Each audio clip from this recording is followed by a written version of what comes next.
नमस्कार दोस्तों। आज हम आरपीएससी सेकंड ग्रेड के लिए मनोविज्ञान के प्रश्न देखेंगे। अपना पहला प्रश्न है, मनोविज्ञान का अतीत बहुत लंबा है जबकि इतिहास बहुत छोटा है। यह परिभाषा किसने दी थी? तो किसने दी थी कि मनोविज्ञान का अतीत तो है वो बहुत लंबा है और जो इतिहास है वो बहुत छोटा है। यह परिभाषा किसने दी थी? रूसो, थोरनडाइक, एबिंगहास, अरस्तु। तो किसने दी थी ये?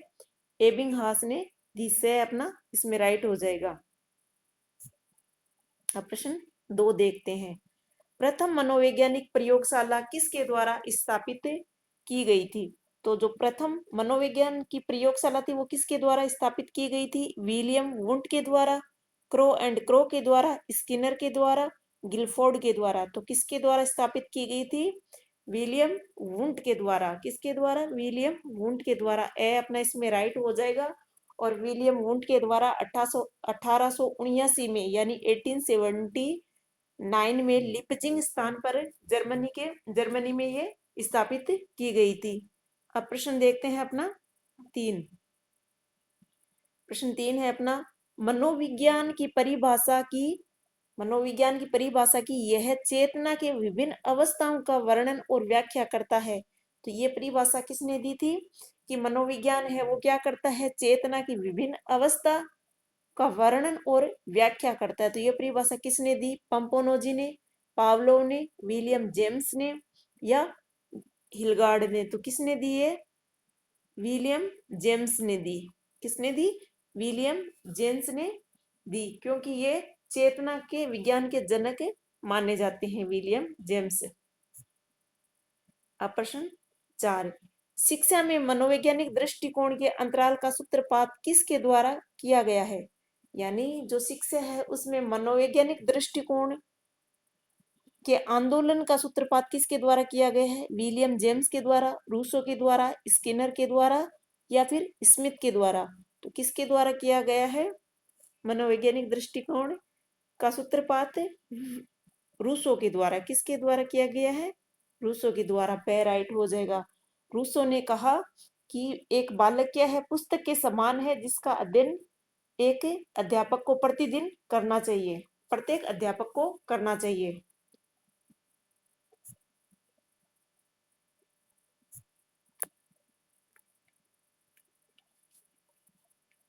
अब देखते हैं प्रश्न 5,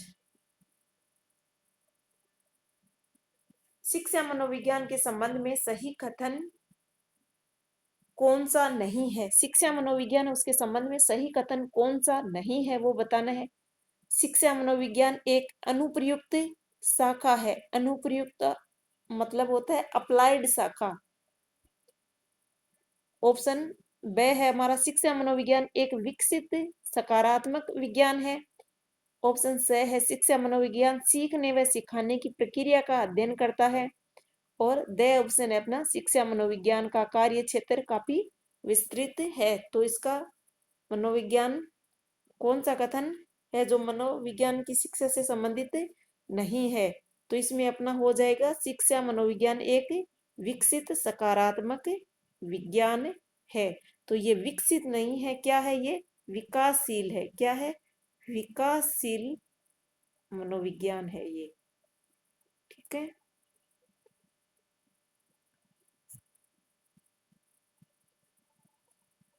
अब प्रश्न 6 देखते हैं।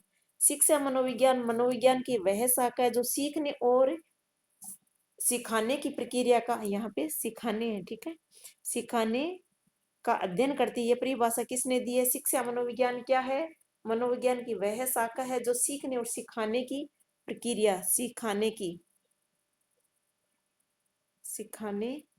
की प्रक्रिया का अध्ययन करती है। ये परिभाषा किसने दी? तो ये किसने दी थी? स्किनर, थोरनडाइक, वुडवर्थ, रोजर और स्टीन। किसने दी थी?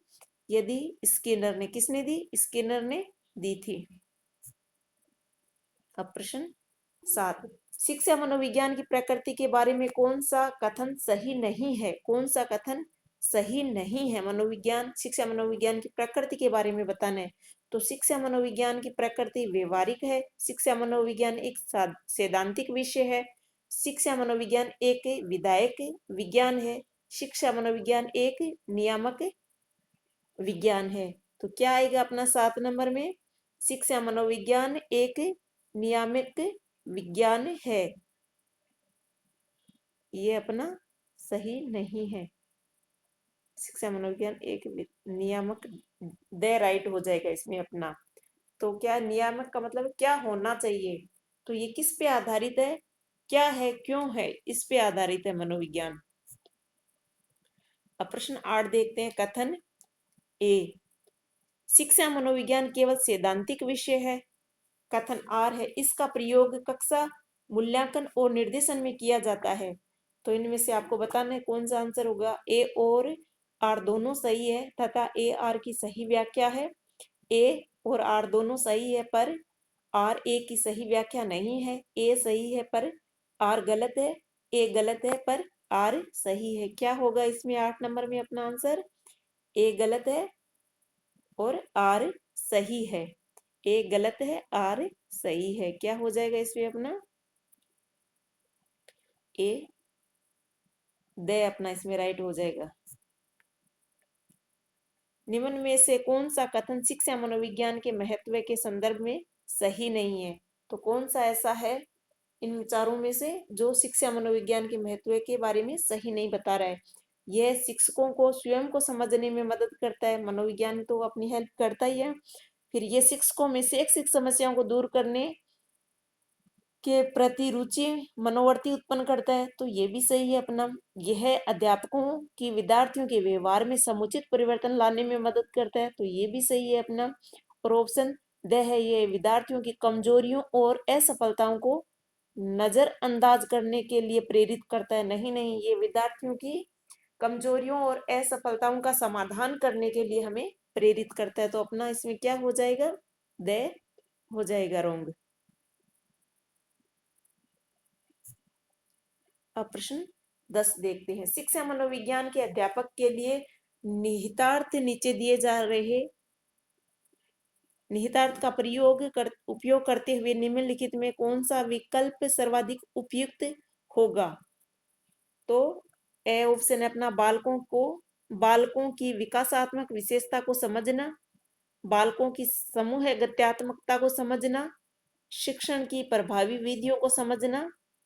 तो सर्वाधिक उपयुक्त कौन सा है? केवल एक सही है, केवल दो सही है, या फिर केवल एक और तीन सही है, और केवल डी में है एक दो और तीन सही है। तो क्या होगा अपना इसमें 10 नंबर में? एक दो और तीन, ये तीनों अपने जो सेंटेंस है वो क्या है? सही है।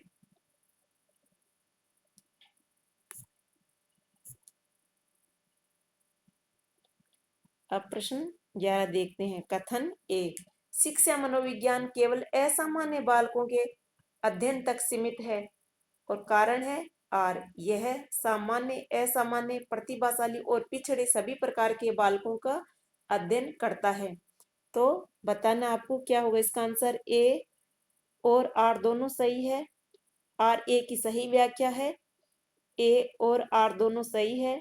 आर ए की सही व्याख्या नहीं है। ए सही है पर आर गलत है। ए गलत है पर आर सही है। क्या होगा इसमें अपना? ए गलत है, आर सही है। तो इसमें डी अपना राइट हो जाएगा। ए तो सही है, शिक्षा मनोविज्ञान क्या है?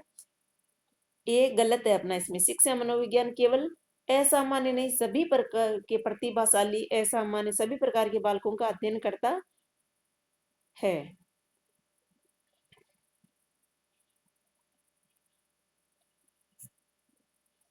अब प्रश्न 12 देखते हैं। शैक्षिक मनोविज्ञान के प्रमुख क्षेत्र में सम्मिलित है। तो शैक्षिक जो मनोविज्ञान है उसके प्रमुख क्षेत्र कौन कौन से? अधिगम करने वाला, अधिगम की स्थिति, अधिगम की प्रक्रिया, समाज। तो क्या होगा इसमें अपना आंसर? इनमें से सही उत्तर कौन सा है? ए बी और सी है, ए बी और डी है, या फिर बी सी और डी है, या फिर ए सी और डी है। क्या होगा इसमें अपना राइट आंसर?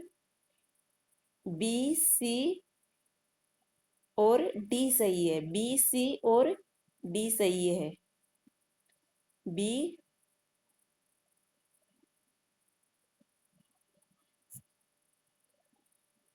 बी अधिगम की स्थिति, सी है अधिगम की प्रक्रिया। ओहो, इसमें ए वाला अपना सही होगा, ठीक है ना। यहाँ पे क्या आएगा, ए आएगा, डी नहीं आएगा, यहाँ पे ए होगा, ठीक है।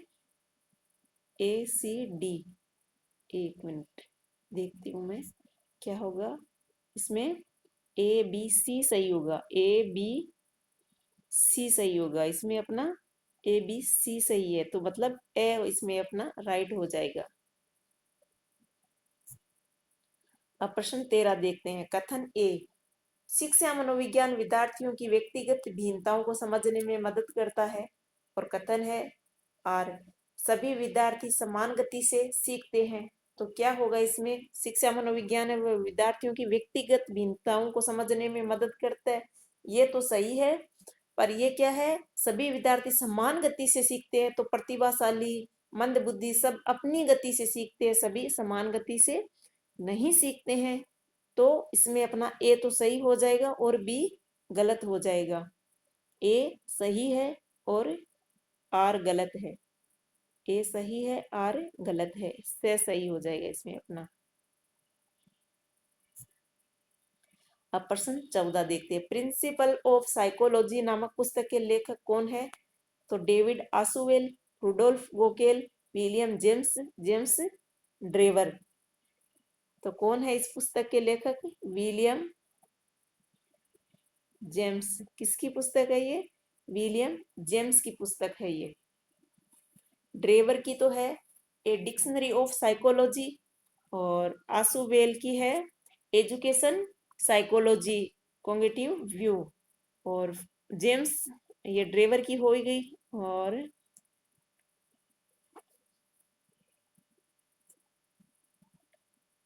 इसकी गोकेल की है साइकोलॉजिया, गोकेल की है साइकोलॉजिया। अब प्रश्न 15, शिक्षा मनोविज्ञान की प्रकृति वैज्ञानिक है क्योंकि, शिक्षा मनोविज्ञान की वो प्रकृति कैसी है, वैज्ञानिक है, क्योंकि यह केवल विज्ञान का अध्ययन करता है। शिक्षा मनोविज्ञान में केवल सूचनाओं के आधार पर सिद्धांतों का निर्माण किया जाता है। शैक्षिक वातावरण में अधिगमकर्ता के व्यवहार का वैज्ञानिक विधियों के माध्यम से अध्ययन किया जाता है।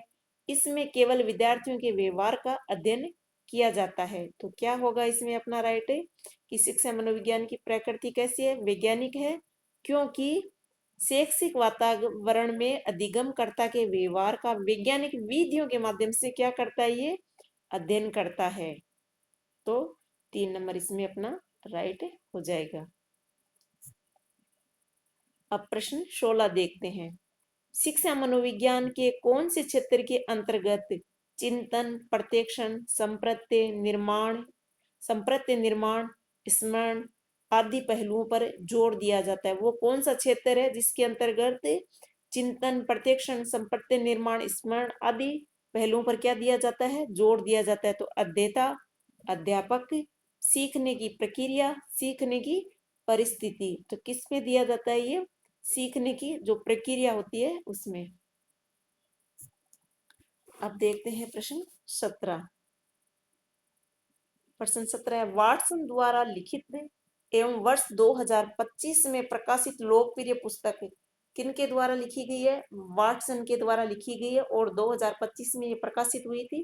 और उस पुस्तक का क्या नाम है, व्यवहारवाद की दृष्टि में मनोविज्ञान, व्यवहारवाद, पशु मनोविज्ञान और सामाजिक मनोविज्ञान। तो क्या आएगा इसमें अपना आंसर, व्यवहारवाद, जो 1925 में विलियम वॉटसन के द्वारा लिखी गई थी। व्यवहारवाद 2 नंबर इसमें अपना राइट होगा।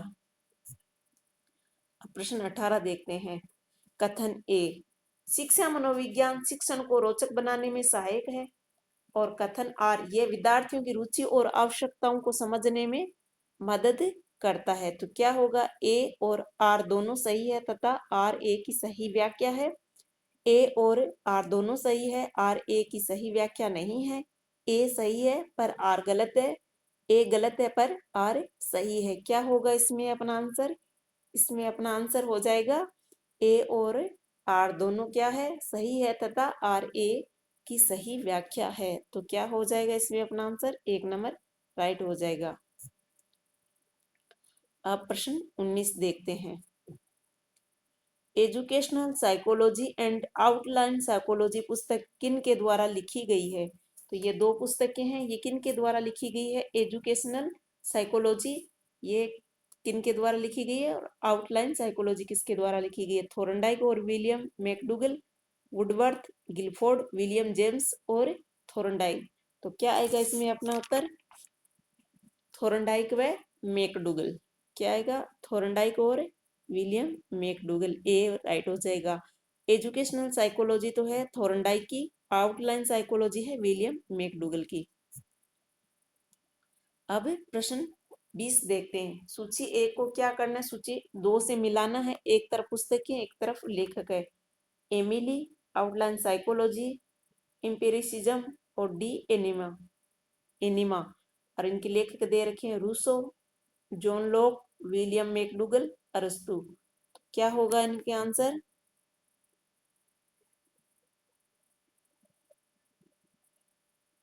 एक का तो हो जाए एमिनी का तो हो जाएगा रूसो, ये किसकी है? रूसो की।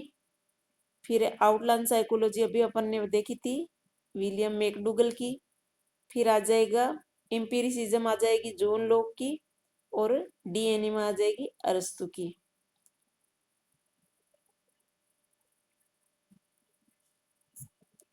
अब प्रश्न 21 देखते हैं। निम्नलिखित में से कौन सी एक शिक्षा मनोविज्ञान की प्रकृति नहीं है? इनमें से कौन सा ऐसा बिंदु है जो शिक्षा मनोविज्ञान की प्रकृति से संबंधित नहीं है? ए है अपना, यह शैक्षिक वातावरण के संदर्भ में अधिगमकर्ता के व्यवहार का अध्ययन करता है। बी ऑप्शन है, यह अधिगमकर्ता के व्यवहार के अध्ययन हेतु वैज्ञानिक दृष्टिकोण अपनाते हैं। यह शिक्षार्थियों के वर्तमान व्यवहार में क्या और क्यों हो रहा है से संबंधित है।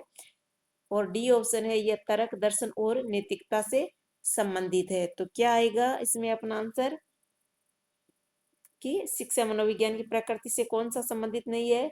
यह है तर्क, दर्शन और नैतिकता से संबंधित है। ये इसमें इसे मनोविज्ञान की प्रकृति से संबंधित नहीं है। प्रश्न 22 देखते हैं। कथन है ए, वृद्धि केवल शारीरिक परिवर्तन है। कथन आर, विकास में गुणात्मक परिवर्तन भी शामिल होते हैं। तो बताना आपको ए और आर दोनों सही है। ए आर की सही व्याख्या है, और इसमें देखो कट गया है यहाँ पे, दोनों में ए, ठीक है, यहाँ पे ए होगा दोनों में, पहले और दूसरे में। ए और आर दोनों सही है, पर आर ए की सही व्याख्या नहीं है। ए सही है पर आर गलत है, ए गलत है पर आर सही है। क्या होगा इसमें?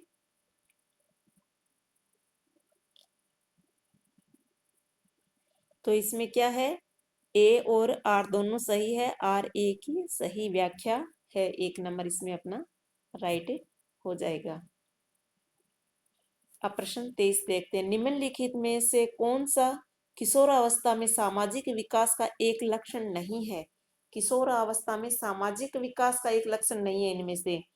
अप, अपने वय समूह में का एक सक्रिय सदस्य दिवा स्वप्न देखना। क्या है? अपने वय समूह में मतलब समान एज वालों का पेयर होता है ना उसमें, और एक सक्रिय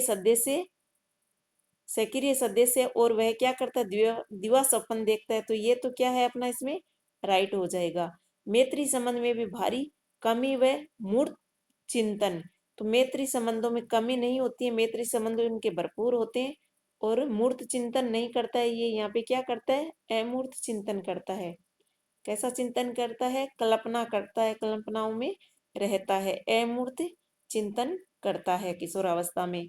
घनिष्ठ मित्रता में समायोजन का अभाव और विपरीत लिंग के प्रति आकर्षण और वीर पूजा। तो ये भी राइट है और ये भी राइट है। इसमें अपना क्या हो जाएगा एक लक्षण? 2 नंबर इसमें अपना हो जाएगा, ये इसका लक्षण नहीं है। अब प्रश्न 24 देखते हैं। विकास के संदर्भ में निम्न में से कौन सा कथन सत्य नहीं है? तो इनमें से कौन सा विकास से संबंधित कथन सही नहीं है वो बताना है। उद्दीपन से विकास को बढ़ावा नहीं मिलता है। विकास की प्रत्येक अवस्था के अपने खतरे हैं। विकास की प्रत्येक अवस्था की अपनी विशेषताएं होती है। विकास सांस्कृतिक परिवर्तन से प्रभावित होता है। तो विकास की प्रत्येक अवस्था के अपने खतरे होते हैं और विकास की प्रत्येक अवस्था की अपनी विशेषताएं भी होती है और विकास सांस्कृतिक परिवर्तन से भी प्रभावित होता है। तो इसमें अपना आंसर हो जाएगा, कौन सा सत्य नहीं है, उद्दीपन से विकास को बढ़ावा नहीं मिलता है। तो क्या होता है, उद्दीपन से विकास को बढ़ावा मिलता है, ठीक है ना। तो ये अपना इसमें आंसर हो जाएगा 1 नंबर। अब प्रश्न 25 देखते हैं। किशोरावस्था के समाप्ति पर, जब किशोरावस्था समाप्त होती है उस समय शरीर के कुल भार का कितने प्रतिशत मांसपेशियों का भार होता है। तो कितने प्रतिशत होता है, 40%, 33%, 20% या 45%। तो कितना होता है, इसमें अपना आंसर आ जाएगा 45%। जब किशोरावस्था समाप्त होती है तब होता है। जन्म के समय 23% होता है, 8 वर्ष में 27% होता है, 15 वर्ष का जब होता है तो 33% हो जाता है मांसपेशियों का भार, और 16 वर्ष का होता है जब 44% हो जाता है मांसपेशियों का भार, और किशोरावस्था में कितना हो जाता है, 45%। प्लीज चैनल को लाइक, सब्सक्राइब और अच्छे अच्छे कमेंट करें। थैंक यू, धन्यवाद।